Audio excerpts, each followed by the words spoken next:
बिथां आलफ्रेडनि हाबानो गोबाङा दावराव जागासिनो दङ। आं फुल भिडिअ नैबे भिडिअनि गेजेरजों फोरमायगोन आरो नंगौबो सैथो। बिनि सिगां दहायहाय मोनसे भिडिअ आउट जानायखौ नोंथांमोना नुदों। बे जाहैबाय रिटायार्ड IRS अफिसार, मामुलि नङा बै समनि, जाय सोरबा चिफ मिनिस्टारबाबो केस होयो। चिफ मिनिस्टारबाबो बारग'आ, SP फोर मानि थाखुमा नांगौ जायो बिथांनि दैदेननायाव। ओरैबायदि दासिमबो नांदों। बिथांनि पेन्सन, बिथांनि जानाखि माबा दा गाव सोलिनो थाखाय बेनो लाख'नो हायो।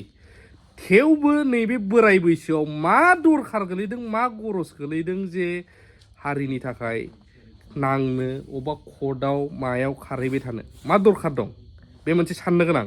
दा बेनि गेजेरावनो बिथां सारमोना दहाय मोनसे भिडिअखौ थांनानै नायबा नुगोन। मस्ट प्रबाबलि गाबोन आं DC कर्टआव मायाव थांनाय भिडिअबो होगोन।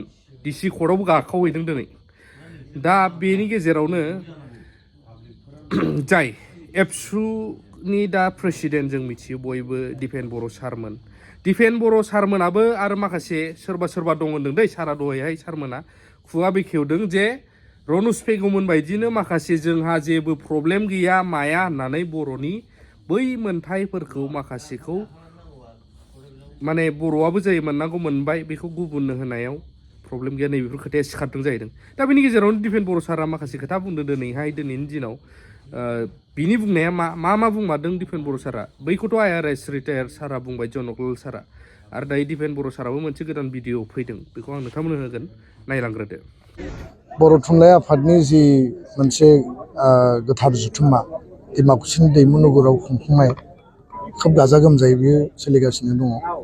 आरो फिरफिला बिरनाय थुनलाइ आफादनि जि गोथार फिरफिला मुंख्लंनो बिबार बावनाय, गेदेमा सुबुंनो बिबार बावनाय, बे मोजाङैनो जाफुंबाय, मार्च पास्ट जानानै थांबाय।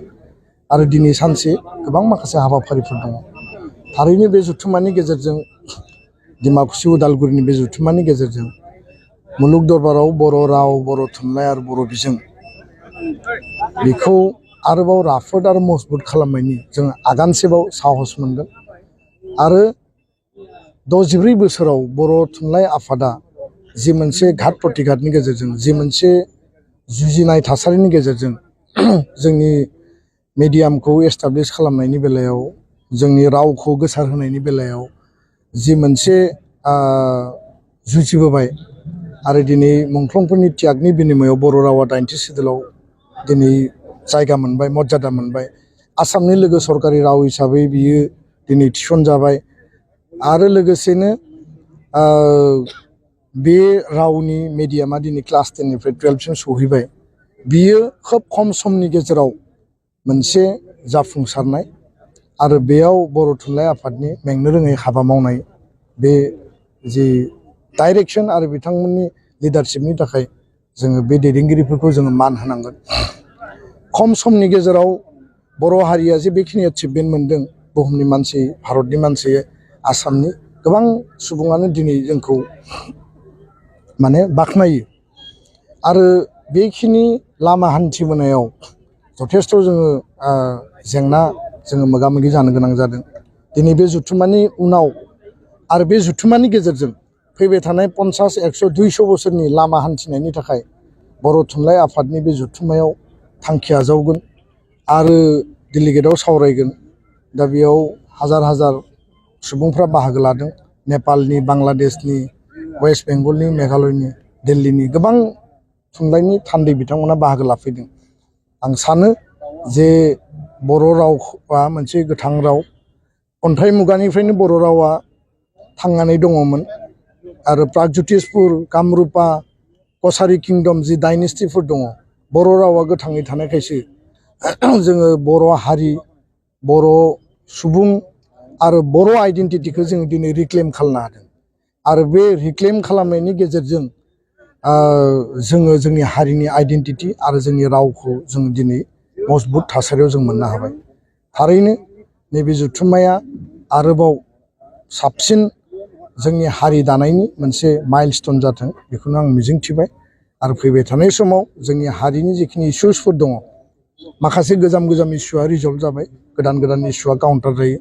गणतान्त्रिक देशआव सरकारनि नीति पलिसिया सोलाय आरो जोंनि जौगानायनि जि मोनसे हाबा मावनाय जोंनि जि राइट्स आरो जोंनि जिखिनि अधिकारफोर बेयाव जोङो गोदान गोदान जिखिनि इस्युसफोर जोङो काउन्टार जायो दिनै जुडिशियेल सार्भिसाव बर' राव थिसननांगौ सिटेटआव बर' राव थिसननांगौ क्लास 12 11 12 हायार सेकेन्डारि आपग्रेडेसननि थाखाय जोङो पस्ट क्रिएसन नांगौ आरो हाबा मावनांगौ बेखिनि इस्युसआ दा जोंनि मोखाङाव गसंनानै दङ गाबोन गिबि मन्थ्रिया फैगोन बिथाङा थारैनो बिनि सायाव समाधान मोनसे होगोन जों आसाबादि बे थुनलाइ आफादाव बाहागो लानाय साफ्रोमबो मावथि बिबानगिरिफ्रा आसाबादि आरो लोगोसेनो स्कुल प्रभिन्सियेलाइजेसननि जि आद्रा खामानि बे मोजाङै जाफुंगोन मैया आसामनि केबिनेट जिरायदों आसामनि गिबि मन्थ्रिया प्रेस मिट होदों प्रेस मिटनि लास्टआव बिथाङा मोनसे खोथा बुंदों आं जेखौ नायदों बेफोर स्कुला बायदिसिना कारनाव थालांबाय बेखौ नायफिननानै प्रभिन्सियेलाइज खालामनायनि थाखाय केबिनेट साब कमिटि बिथांमोना दादों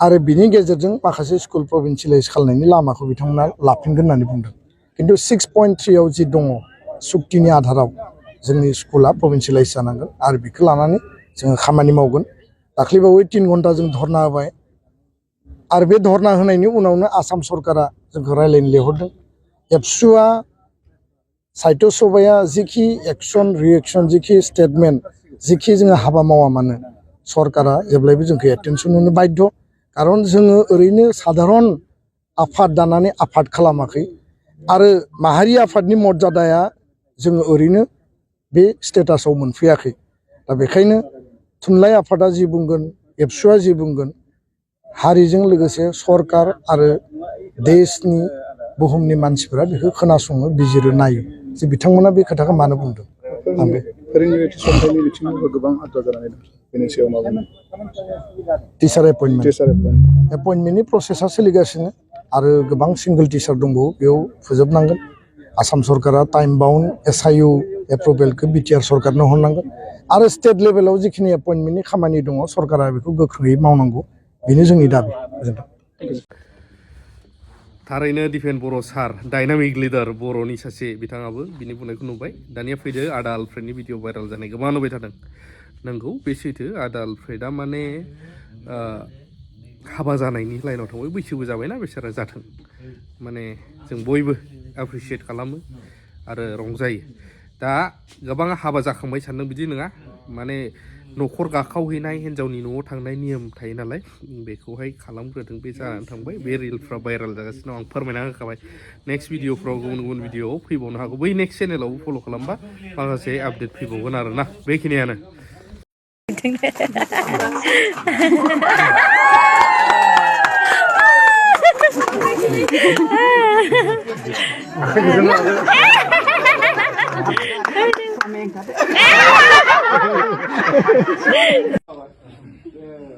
सोरनिबा मामाजों फुस्लायनाय मामाजों मोजां बुंनायजों फैदों ना माजों फैदों दा नोंहा गोसोआव राजि दंना गैया दा बेखौ